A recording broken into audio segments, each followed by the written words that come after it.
Lesson 12. Joseph, Prince of Egypt. Memory text. And Pharaoh said to Joseph, "See, I have set you over all the land of Egypt." Genesis 41:41. Joseph has now been set over Egypt, just below Pharaoh. We will see his dreams come true as he interacts with his brothers. Not only do we see God's mercy in Joseph's life, but we see how God worked on his brothers as well. Jacob fully embraces the name Israel, and experiences great joy in his final days. But first, his family must undergo deceptions and heartache. God works in mysterious ways to fulfill his promises and rewards. Joseph's rise to power. Genesis 41:39-40. Then Pharaoh said to Joseph, "Inasmuch as God has shown you all this, there is no one as discerning and wise as you. You shall be over my house, and all my people shall be ruled according to your word, only in regard to the throne will I be greater than you." Because of Joseph's loyalty and dependence on God, Pharaoh recognizes that Joseph is different. He recognizes something in Joseph that has a spiritual presence. Pharaoh gives him an Egyptian name, Zaphanath-Paneah. Bible scholars debate the meaning, but it is most likely related to a revealer of secrets speaking from God. Some would call Joseph a vizier, or a high-ranking official that is the direct representative between the people and Pharaoh. It might seem strange to us, but Joseph fully embraces the name and Egyptian culture. But Joseph had to fit in properly with Pharaoh's court, and interact well with the Egyptian people. His success was from God, and we can be sure that Joseph never wavered or embraced the pagan gods. Joseph is given an Egyptian wife, Asenath, and has 2 sons before the famine sets in. The names they are given have meaning to Joseph. Joseph is given an Egyptian wife, Asenath, and has 2 sons before the famine sets in. The names they are given have meaning to Joseph. Genesis 41:1-52. Joseph called the name of the firstborn Manasseh, "For God has made me forget all my toil and all my father's house." And the name of the second he called Ephraim, "For God has caused me to be fruitful in the land of my affliction."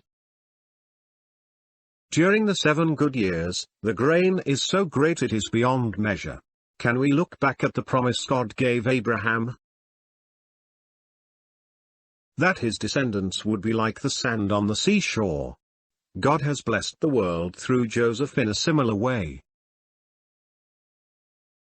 No matter where we are, as Christians, we are called to use our spiritual gifts and blessings for others. We should pray, encourage, share, and love those around us, so they too may see God working in us. Joseph confronts his brothers. Jacob fears that his family will starve during this famine. It is he that comes up with a plan that his sons go to Egypt, and buy grain. Jacob's plan will set in motion a truly remarkable set of events. It will culminate in a joyful reunion with Joseph as he moves to Egypt. Jacob's sons' encounter with Joseph fulfills the dreams. Not only will they bow, but the symbol of the sheaves that they need come full circle. Joseph has power over all Egypt.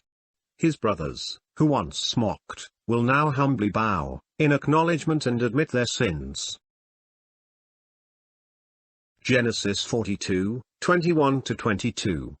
Then they said to one another, "We are truly guilty concerning our brother, for we saw the anguish of his soul when he pleaded with us, and we would not hear. Therefore this distress has come upon us." And Reuben answered them, saying, "Did I not speak to you, saying, 'Do not sin against the boy,' and you would not listen? Therefore behold, his blood is now required of us." Reuben never wanted to shed blood. But now he knows their sins require a redemptive payment in kind. No, his brothers can never make up for what they did. That is, their human effort will not be enough. They can only hope to make a genuine attempt at confession and restoration. Can we ever make up for the wrongs we do? Not fully. Through human acts we can do as much as humanly possible to make amends. Thankfully, God has promised us forgiveness. It is God and God alone that has accepted Jesus as our atonement. Romans 5:10-11. For if when we were enemies we were reconciled to God through the death of his Son, much more, having been reconciled, we shall be saved by his life. And not only that, but we also rejoice in God through our Lord Jesus Christ, through whom we have now received the reconciliation. And how about us? When we suffer wrongs at the hands of others, what should our response be? Proverbs 20:22. Don't say, "I will get even for this wrong." Wait for the Lord to handle the matter. Joseph and Benjamin. With his sons in a terrible situation from their visit to Egypt, Jacob finds that his family once again is running out of food. But he must allow his beloved and last son born to go to Egypt. How Jacob must have wrestled with this horrible choice. Judah pleads with his father, and pledges his own life in return if they fail to bring Benjamin back. Benjamin now becomes the most important figure. When the brothers return to Egypt, they bring twice as much money and are afraid as they approach the steward. Genesis 43:23. But he said, "Peace be with you, do not be afraid. Your God and the God of your father has given you treasure in your sacks. I had your money." Then he brought Simeon out to them. Were these brothers listening closely as what was said, or were they waiting for punishment? Soon they will learn how mighty and loving is that God of their father. Instead of treated harshly, they are taken care of and seated in a banquet. Benjamin is seated at the head and is given a food portion that was 5 times as big as the rest. Joseph has learned a little about favoritism. It seems he cannot help himself at seeing his younger brother. But do his other brothers care? The brothers eat joyfully, undoubtedly much relieved and astonished at their good fortune. They must think all is well and they will return to their father with no problems. Their crimes of the past are forgotten, or so it seems. Joseph has one last act of deception, although many call it a test. Either way, these 11 brothers depart, with full stomachs, much grain, and merry hearts. Little do they know that one of them has also parted with Joseph's silver cup. The divination cup. Joseph has decided to test his brothers one more time, and this time it would affect the brothers hard. Joseph decided to hide his divination cup in Benjamin's grain sack. He chose Benjamin on purpose. When the accusations were to be made, Joseph would see if any or all of the brothers were truly changed. Would the other 10 do anything, including substituting their lives for Benjamin? Or would they let him be punished and they all return to their father? This cup would have been special to Egyptians, but not necessarily to Joseph. We know that Joseph trusted and believed in the true God fully. However, his brothers were probably willing to believe in some sort of magic. This made Joseph look even more powerful to his brothers. In Genesis 44:18-34, we are shown the change of heart in his brothers, especially Judah. Judah gives a long and impassioned plea to save Benjamin, ending with offering himself. Genesis 44:30-34. Now therefore, when I come to your servant my father, and the lad is not with us, since his life is bound up in the lad's life, it will happen, when he sees that the lad is not with us, that he will die. So your servants will bring down the gray hair of your servant our father with sorrow to the grave.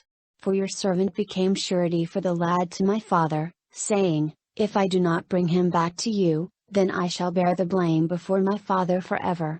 Now therefore, please let your servant remain instead of the lad as a slave to my lord, and let the lad go up with his brothers. For how shall I go up to my father if the lad is not with me, lest perhaps I see the evil that would come upon my father?" Judah's response can only remind us of what Jesus said, John 15:13. "Greater love has no one than this, than to lay down one's life for his friends."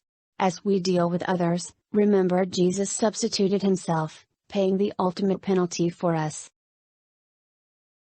"I am Joseph your brother." As Judah continues with his pleading, he tells Joseph how much grief his father will bear and it will take him to the grave. As soon as Joseph hears this, he cannot take any more. He is cut to the heart. Genesis 45, 1-4.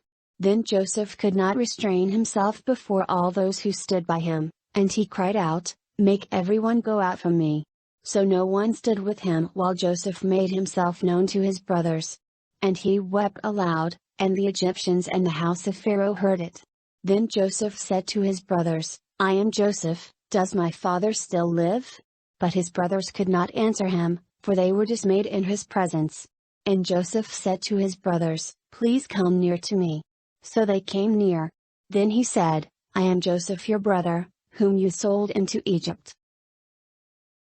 At the moment Joseph reveals himself, it is as if God too reveals himself. A God of love, patience, and forgiveness, even unto our sinful deeds. Continuing with this theme, Joseph explains to his brothers that it was God that sent him to Egypt. An act that would save not only the family, but the entire region from famine. How profound that Joseph explains it this way. It shows his complete trust and understanding of God.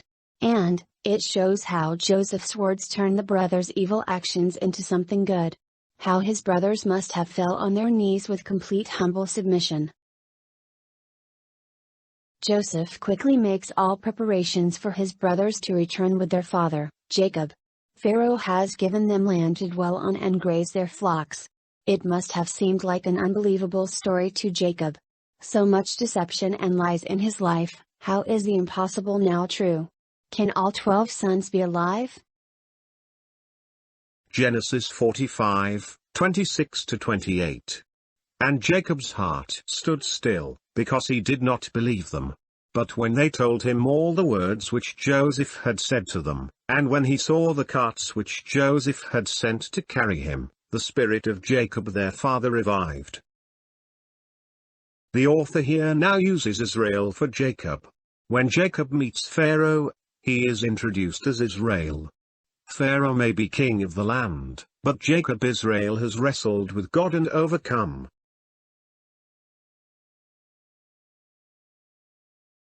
Joseph had always felt brotherly with Benjamin. But now Joseph also claims himself as brother to the other 10.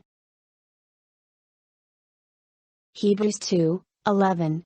For he who sanctifies and those who are sanctified, all have one source.